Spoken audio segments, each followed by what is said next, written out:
Hello and welcome to Newsround. It's our first show on EPL Index Live. Very excited for this one, ladies and gents.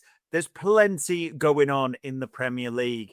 Tuesday, the 1st of September, 11 p.m. That is when your transfer window slams shut. Everyone's got hopes. There's been a flurry of business early on from Spurs, especially, and other clubs, but there's been a quiet period.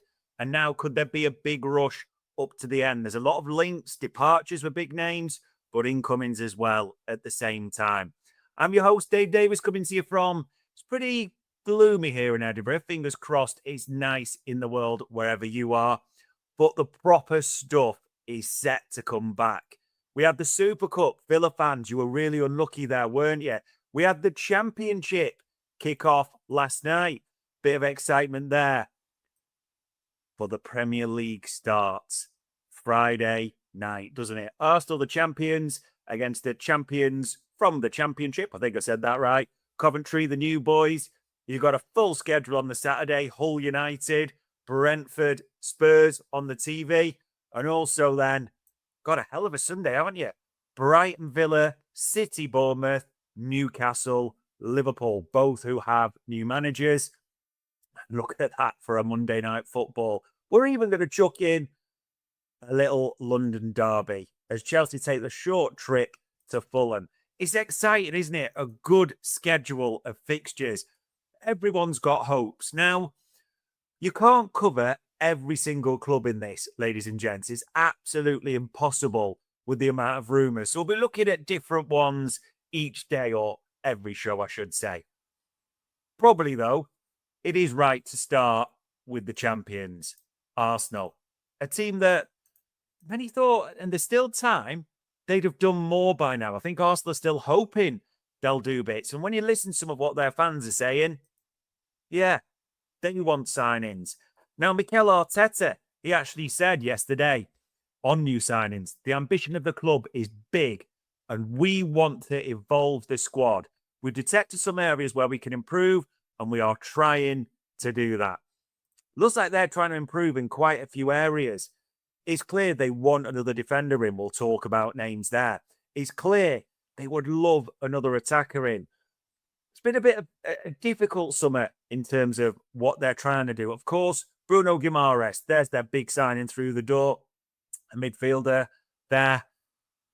Got ferocious midfield, haven't they? But actually, I'd start with this and maybe exit. There's a way of phrasing this. We can't be too delicate. But David Ornstein had this yesterday, didn't he? Gabriel Martinelli camp, inform Arsenal winger. So inform Arsenal, the winger has no interest in joining Galatasaray. They received a €45 million bid from the Turkish club, and they're open to trading if a suitable offer arrives. But Galatasaray is not on the agenda. Now, of course, Leonardo Trossard left, didn't he? He went to Besiktas. Martinelli, who struggled at Arsenal last season, not really open to it at all, isn't he? And it's interesting, David Ornstein used that line, open to trade him. And it really comes back to one player, doesn't it, Arsenal fans?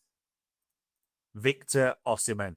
In fact, Sky Sports have ran it. They've been bringing stuff about comparing him to other Arsenal forwards. What does Victor Osimhen provide? You could argue it's in Turkey, but goals, doesn't he? 15 last season, 26 the season before. People know his injuries, but they know his record at Napoli and Galatasaray. Arsenal is still looking for that forward. And they may be even say, Martinelli, it's not going to be to Galatasaray. He could depart. Well, so could another Arsenal attacker, another younger Arsenal attacker. Mikel Arteta was speaking, wasn't he, ahead of the Community Shield against City, talking about Ethan Nwaneri, going, I don't know the plans, but certainly opens your eyes in terms of how much a young player can involve in a short period. He talks about, working experience abroad with certain difficulties and challenges, what you can really get out of that. And I think he's done it in a brilliant way. Now, he hasn't signed a new deal that long ago, of course. But he was on loan, wasn't he, at Marseille, where he didn't play that many minutes. And you do think Arsenal would sell him for the right price. The Miles Lewis Skelly thing, another homegrown player. Did he get offered? Seems to be that way. But, he was doing apologies to you, wasn't he, at the last pre-season friendly? Yeah. Arsenal are clearly looking for departures and additions, but it's not proven as easy, maybe, as Arsenal and Andre Berta thought. Now, mention Mikel Arteta. He's even talking about a new deal, isn't he? This was him yesterday.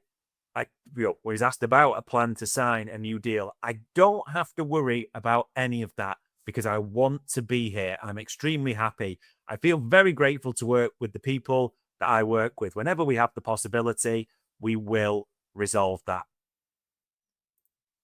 You get a feeling there's going to be a contract extension for him in the near future. And you do adore him, Arsenal fans. He's brought back the league after such a long absentee. You are favourites to go back-to-back, mainly because of what other teams are doing. Have they really evolved, or are they going to struggle a bit as well?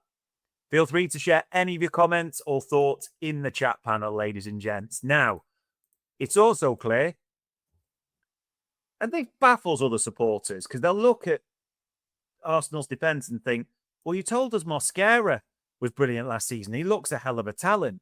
You've got a lot of defenders on Arsenal's books, but it's quite clear they're looking for players that predominantly can be centre-back, but also play right-back. And funnily enough, David Ornstein had this yesterday, didn't he? Arsenal are interested in Jarell Kwanzaa as they consider options for the defence. Leverkusen don't want to sell the 23-year-old, and Liverpool's buyback clause has expired for this summer, so there's no pressure. The England international is open to the possibility if this Arsenal move evolves. But will it? In fact, there's been other links as well. Ezri Konsa, yes, 60 million price tag. No one seems keen on that for a 28, nearly 29-year-old. But Arsenal are clearly looking, aren't they? And interestingly, as much as I said 28, 29, similar for Bruno Guimaraes, maybe that won't put Andre Berta and Arteta off. They're still looking to do business. There's still time, but it's important to say they're probably favourites for the title. Now, the other thing that Arsenal fans will talk about, and other fans will bring it to them, did anyone see that bit on the overlap where the guy said, Vinny Jr., he's chosen the easy option instead of legacy? And rival fans will say, legacy, it's Real Madrid, for God's sake, the most decorated club in the history of football. So that will be endearing to opposition fans, but maybe Arsenal fans won't care. They are the favourites as it stands now. Now, going across London to a club that has done a shitload of business already and probably will do more, of course it will, before the window closes. Xavi Alonso, very much, running everything, but the Don there, as it were. And in fact, it's departures, maybe for more incomings. As Alex Crook put out yesterday, Leon Delat wants to stay in the Premier League amid interest from Como. Chelsea asking for a 40 million quid transfer fee. And also, in terms of departures, is this over?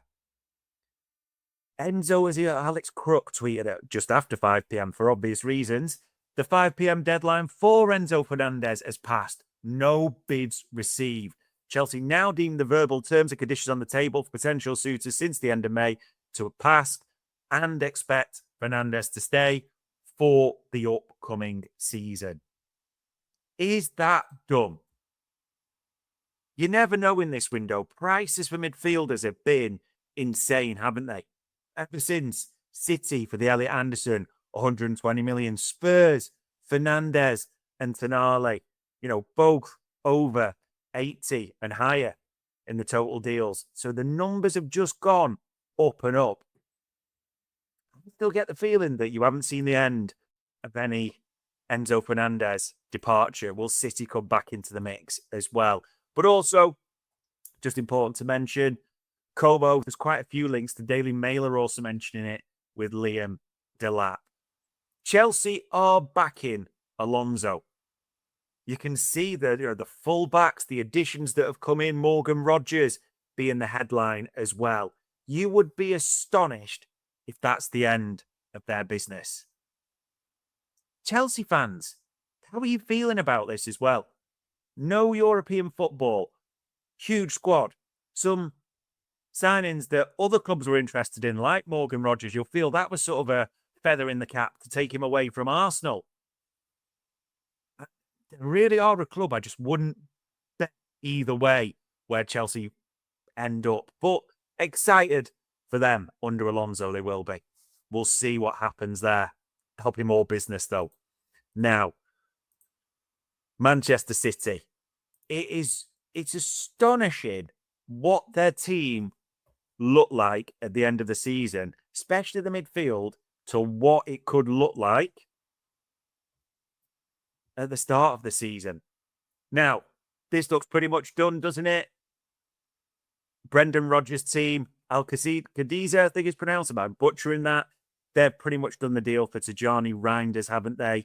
Deal for the 28-year-old midfielder now, 61 million euros, which it was linked with Forest, wasn't he, City fans? It's not bad business, that, at all. Never quite settled. Wasn't what Pep wanted at the end. It clearly isn't what Maresca fancies at the same time. So that's a midfield departure, which I suspect you're not that arsed about, if I'm right. Are you asked about this one, though? I mean, he flew back to Liverpool, John Lennon. Everyone had pictures of his suitcase, and that didn't surprise us with Rodri. He's a humble guy, isn't he? That's well known. But, as it says there, the Rodri deal has entered the final stages. Barca, and that's from Sport in Spain, Barca hope to complete the signing in the next 48 hours. They want to have him available for the Gamper Trophy coming up this weekend. It feels when, doesn't it? Barca wants him. Rodri wants to go. He played or did Real Madrid like a kipper, didn't he? In all honesty. And this is where all the reports are going. It's just about the fee, isn't it? And in fact, Miguel Delaney in The Independent had this. They are open to letting Rodri leave this summer, and a 70 million fee could lead to a move for Chelsea's Enzo Fernandez. It all feels interconnected. It's why I keep saying I don't think that one's done at all. Barcelona apparently made a third bid around 60 million, but still 10 million short. Do they split the difference, do you reckon? 65 million, something like that. If Rodri wants to go, City aren't going to stand in his way. You know, Maresca, Hugo Viana, they've also got their business and incoming they want to do. And in fact, Matteo Moretto saying there, Barcelona closed the deal in the coming hours. This was this morning, literally, for an amount not exceeding 70 million euros between fixed base and variables. So somewhere around 65 million, you suspect, gets this done. So what a change that is, eh? Bernardo Silva on a free to Real Madrid. Rodri set to go to Barcelona. Reinders heading to Saudi.